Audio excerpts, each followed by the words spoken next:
Hello and welcome to another episode of the Irish Photography Podcast. I'm your host John Myler here today, and today I'm in Whelan's Cameras in Limerick on O'Connell Street, and I am happy to meet Adrian Gaynor, which is a Nikon representative, and today we're going to discuss the new Z or Z series. Well, it's nice to be here. Yeah. Thanks, John. Good. Yeah, we certainly are. Yeah, and how is it being perceived today? Happy to report that I've been on a tour with this camera, and everywhere I'm going it's been very well received. Okay, very good. People are loving the way it feels, the way it handles, its balance. It's got a reassuring feel to it, so they pop it in their hands and it feels well made. Okay, good and sturdy. Good and sturdy. It's actually made to the same level as a D850, so it has the same level. Okay, very good. And there's two models, there's the 7 and the 6. Yep.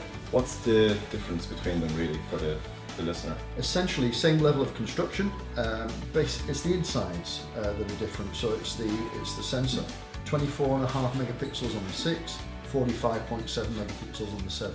Slightly different frame rates. You've got 9 frames per second here, 12 frames on the other one, okay. and 1 or 2 slight differences in the video.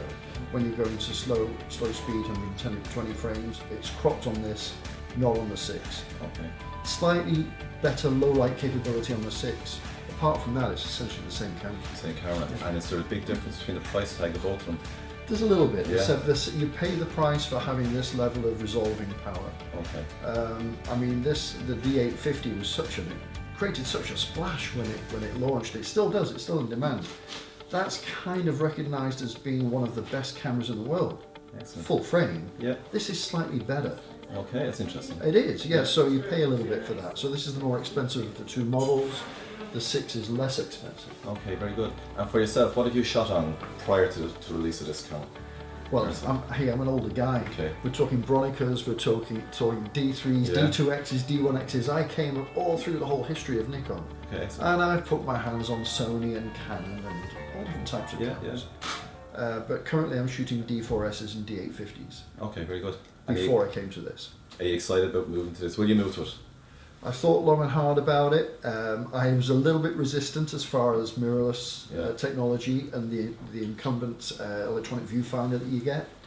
But honestly, I've never seen an EVF like this. Okay. It's so clear. The fidelity of the colours is so good. I'm going to buy one. Excellent. And before we were actually speaking earlier, I actually looked through, and I mean, for me, my eyesight wouldn't be great. But it went through, looked like looking at crystal clear HD. Yeah. It was phenomenal now. It really was. is, yeah. Really crystal clear.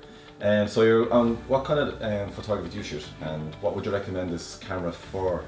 Like, would it be specifically or more towards a wedding photographer, a landscape, sports, or is it a bit kind of anybody use it basically? You know, the state of the art with camera technology now has got to the stage where it's hard to buy a bad camera, and with a good eye, you can use just about any camera for any application with the right attitude and the right approach. But really, with 45.7 megapixels, this is for somebody who's hungry for all of the fine details. I do a lot of fine art photography now, landscapes. I have to get the 7. Okay. It's got all the details. It's got the dynamic range there that you want. It's got huge dynamic range, it's got incredible detail. I mean, for somebody who wants something that's a little bit more agile and doing maybe street photography, perhaps sports or wildlife, they might be considering the 6 because of the faster frame rate. It's a little bit more agile, a little bit better in low light. So it's hard to kind of answer that question, and I invite people to look at the cameras and make their own decisions on that. Excellent. Yeah. Okay. And just one more question regarding the ISO. Is there a difference between the ISO on both models? Yeah. How low does it go on the 7? Yeah, on the 7 you're going down to 100. Okay. 7's down to 64. You can bring it lower than that, but that's the lowest native ISO. 100 on the 6. Excellent, very interesting. Okay, Adrian, I think we got a lot of information there off you today. I've tried.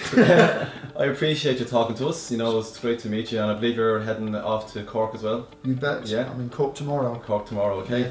But for today, we're coming from Whelan's Cameras in O'Connell Street, as I said earlier, and we appreciate you talking to us. And we wrap that up, guys. So I hope you enjoyed that today. This will be out on our podcast and also on our YouTube channel. So signing off, thanks to Adrian, thanks to Whelan Camera for having us here today. Thank you. Guys.